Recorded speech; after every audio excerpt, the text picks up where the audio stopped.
ఒక ముగ్గురు దెయ్యాలు లాంటివి అనుకోవచ్చు, జీనీస్ అంటాం మనం.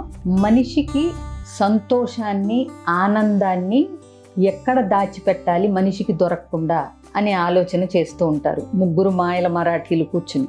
ఒకటంటది తీసుకెళ్ళి ఎత్తైన కొండ మీద, హిమాలయ పర్వతాల లాంటి వాటి మీద దాచేద్దాం ఆనందాన్ని అంటే, ఇంకోటి అంటుంది కుదరదు, ఎందుకంటే మనిషికి మనం చక్కటి శక్తివంతమైన లంగ్స్ ఇచ్చాము, ఊపిరితిత్తులు ఇచ్చాము, శక్తినిచ్చాము, కాబట్టి వాళ్ళు ఏదో ఒక రోజు సాధించగలుగుతారు, కొండ ఎక్కైనా ఆ పర్వతాన్ని ఎక్కైనా ఆ ఆనందాన్ని పొందుతారు. సరే, రెండోది అంటుంది తీసుకెళ్ళి చంద్రుడి మీద పెడదాం అంటుంది. ఇంకొకటి వద్దు, ఎందుకంటే మనం మనిషికి తెలివితేటలు ఉన్నాయి, శక్తి ఉంది, ఈగో ఉంది, పట్టుదల ఉంది, ఇవన్నీ ఉంటాయి, కాబట్టి ఒకరోజు వాళ్ళు రాకెట్ నిర్మించుకునైనా సరే వెళ్ళి చంద్రుడిని వాళ్ళు సొంతం చేసుకుంటారు, కాబట్టి ఆనందాన్ని అక్కడ కూడా మనం పెట్టొద్దు అని.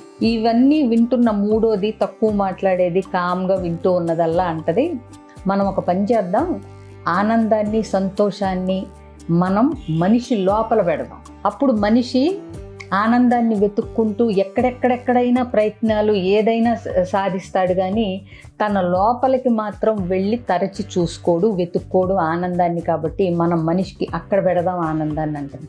సో మనం కూడా చూడండి, వేటి వెంటో పరుగులు పెడతాం, ఇది సంతోషాన్ని ఇస్తుంది అనుకుంటాం, వేటిల్లోనో వెతుక్కోవాలనుకుంటాం, ఇది దొరికితే నేను సంతోషపడతాను, అది సంపాదిస్తే నేను సంతోషపడతాను, ఇది దక్కితే ఆనందపడతాను అనుకుంటాం.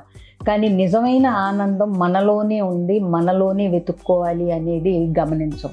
ఇది గమనించితే గనక చాలా ఉరుకులు పరుగుల నుంచి మనం ప్రశాంతంగా ఉండగలగటం నేర్చుకుంటాం. కాబట్టి ఆనందం అనేది ఎక్కడో లేదండి, మీలోనే ఉంది, మీతోనే ఉంది అనేది గమనించగలగండి. Thank you.